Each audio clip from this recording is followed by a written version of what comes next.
ముఖ్యంగా ఒకటి సంచలనమైన వార్త ఏంటంటే శ్రీ చైతన్య కాలేజీలపై ఐటీ రైట్స్ కొనసాగుతున్నాయి.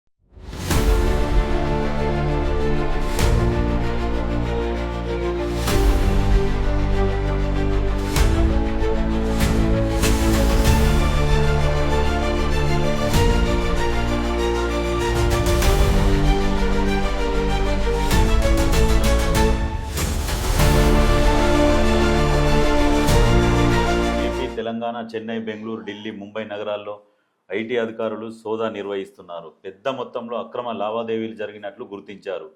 శ్రీ చైతన్య సంస్థ పన్నులు ఎగవేసినట్లు ఆరోపణలు వస్తున్నాయి. హైదరాబాద్ ప్రధానంగా మొత్తం 6 రాష్ట్రాల్లో కార్యకలాపాలు నిర్వహిస్తున్న శ్రీ చైతన్య యాజమాన్యం పెద్ద మొత్తంలో అక్రమ లావాదేవీలు జరుపుతుందనే సమాచారంతో ఐటీ అధికారులు సోమవారం ఏకకాలంలో శ్రీ చైతన్య కాలేజీలపై, కార్పొరేట్ కార్యాలయాలపై దాడులు చేశారు. విద్యార్థుల నుంచి నగదు రూపంలో డబ్బులు తీసుకొని ట్యాక్స్ చెల్లించకుండా ఎగవేతకు పాల్పడినట్లు ఐటీ అధికారులు గుర్తించారు. ఈ నేపథ్యంలో ఈ ఐటీ రైడ్స్ నిర్వహించినట్లు సమాచారం. ఐటీ అధికారుల సోదాల్లో భారీ ఎత్తున అక్రమ లావాదేవీలకు సంబంధించిన డాక్యుమెంట్లను స్వాధీనం చేసుకున్నట్లు తెలుస్తున్నది. నిజంగా ఈ శ్రీ చైతన్య కాలేజీ వాళ్లకు అడ్డు అదుపు లేదు. ఫీజులు వసూలు చేయడంలో కూడా అడ్డు అదుపు లేదు. ఇప్పుడు ఎట్లా ఉన్నదంటే ఫీజులు కట్టించుకునేటప్పుడు వీళ్ళు ఒక యాప్ ఉంటుంది, వీళ్ళకు అఫీషియల్ యాప్, దాని నుంచి పేమెంట్ చేసి రిసిప్ట్ ఇస్తారు.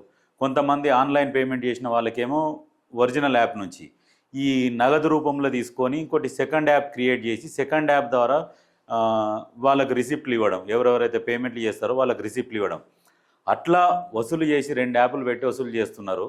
ఒకటి ఫస్ట్ యాప్, ఒకటి సెకండ్ యాప్ ఒకటి. ఈ రకంగా వసూళ్లకు పాల్పడితే మెయిన్ బ్రాంచ్ మాదాపూర్, కుక్కడపల్లి, అక్కడ ఆ బ్రాంచ్లలో 2 కోట్లు దొరికినట్లు సమాచారం.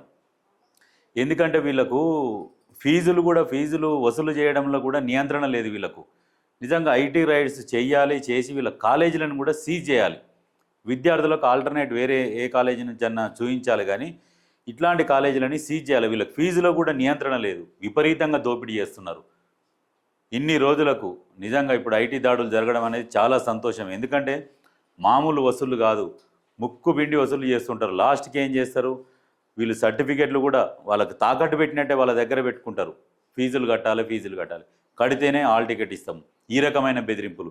కొంతమంది ఆ కాలేజీలలో కూడా ఇట్లా స్ట్రెస్కు లోనే చాలామంది పిల్లలు ఆత్మహత్య చేసుకున్నారు. వాటి మీద కూడా కేసులు కాలే. ఇప్పుడు శ్రీ చైతన్యం మీద ఐటీ రైట్స్ జరుగుతుంటే ఈనాడు పేపర్లో, ఆంధ్రజ్యోతి పేపర్లో ఎండ్ల రాలే. మరి ఎందుకు అట్లా మేనేజ్ చేస్తున్నాడు? కొన్ని న్యూస్ ఛానళ్ళలో కూడా రానియకుండా మేనేజ్ చేస్తున్నాడు. ఇట్లాంటి వాటిని సీజ్ చేయాలి. లేదంటే ఒకవేళ ఆ ఫీజులు నియంత్రణ అనేది ఉండాలి, అందరికీ ఒకే ఫీజు అన్నట్టుగా. ఎవరు ఇన్ఫ్లుయెన్స్ని బట్టి వాళ్ళు మాట్లాడుకున్న దాన్ని బట్టి ఫీజులు ఉంటాయి. అందులో ప్రతి ఒక్కరికి ఒకటే ఫీజు అని లేదనలా. ఎవరైనా ఇన్ఫ్లుయెన్సర్స్ వచ్చేసి ఎవరైనా ఇక పొలిటికల్ ఇన్ఫ్లుయెన్స్ ఉన్న వాళ్ళని తీసుకొని వచ్చి మాట్లాడిపించుకొని తక్కువకు, కొంతమందికి ఫ్రీగా సీట్లు, అట్లా ఉంటుంది అందులో. కాబట్టి ఇట్లాంటి కాలేజీలని ఎంకరేజ్ చేయకుండా సీజ్ చేసి క్లోజ్ చేయాలి.